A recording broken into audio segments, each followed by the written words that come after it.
Hello बच्चों, let's read the question. The question says, which of the following will have the same value of Van't Hoff factor as that of K4 FeCN whole 6? Assume equal degree of dissociation. तो हमें बताना है बच्चों कि किसका went of factor same होगा K4 FeCN whole 6 के equal.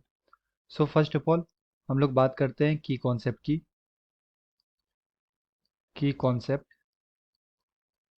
तो बेसिकली ये क्वेश्चन आया बच्चों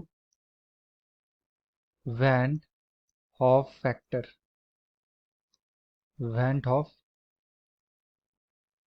फैक्टर एंड बेसिकली ये जो आई होता है वेंट ऑफ फैक्टर, ये हम लोग क्या लिख सकते हैं बच्चों, नंबर ऑफ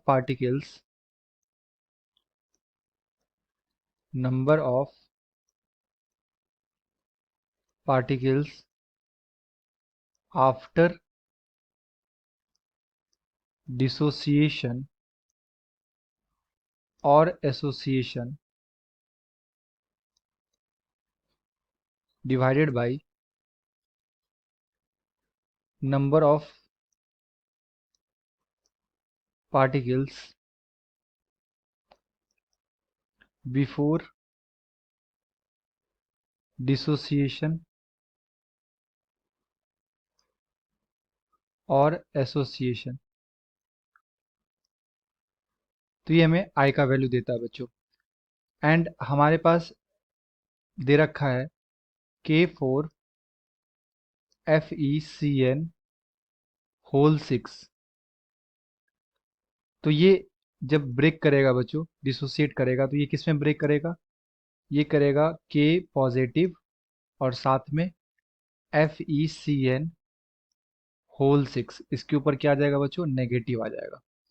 एंड अगर मैं बैलेंस करूँ तो यहाँ पे 4 लगाना पड़ेगा एंड यहाँ पे 4 नेगेटिव आएगा. तो जो भी बच्चों इस तरह का हमारे पास अगर आयनिक कंपाउंड होता है तो उसमें हम लोग क्या करते हैं कि जो हमारा आई होता है ना, ये क्या करते हैं, जो भी एनायंस और केटाइन जो डिसोसिएट हुए हैं उसके सम के इक्वल करते हैं. तो यहाँ पे कितना हुआ, केटाइन 4 एंड एनायन के कितने यहाँ पे मॉलिक्यूल से 1. So we write I equal to 4+1.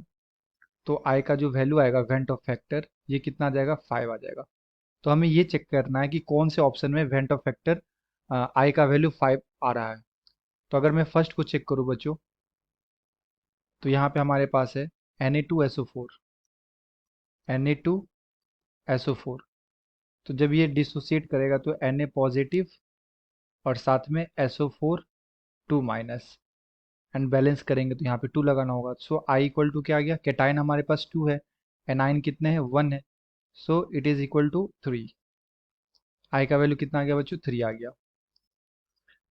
And अगर मैं सेकेंड ऑप्शन को चेक करूँ तो सेकेंड में यहाँ पे दे रखा है हमारे पास AlNO3 whole thrice. AlNO3 whole thrice. तो जब ये ब्रेक करेगा बच्चों तो ये Al3 प्लस साथ में NO3 माइनस, इसके ऊपर क्या आ जाएगा, माइनस. एंड बैलेंस करूंगा तो यहाँ पे 3 लगाना पड़ेगा. सो आई इक्वल टू, एक हमारे पास केटायन है एंड 3 एनायन है, तो आई का वैल्यू कितना हो जाएगा बच्चों, 4 हो जाएगा. एंड ऑप्शन 3 में दे रखा हमारे पास Al2SO4 होल थ्राइस. तो जब ये ब्रेक करेगा बच्चों तो Al प्लस में 3 प्लस और साथ में SO4 2 माइनस.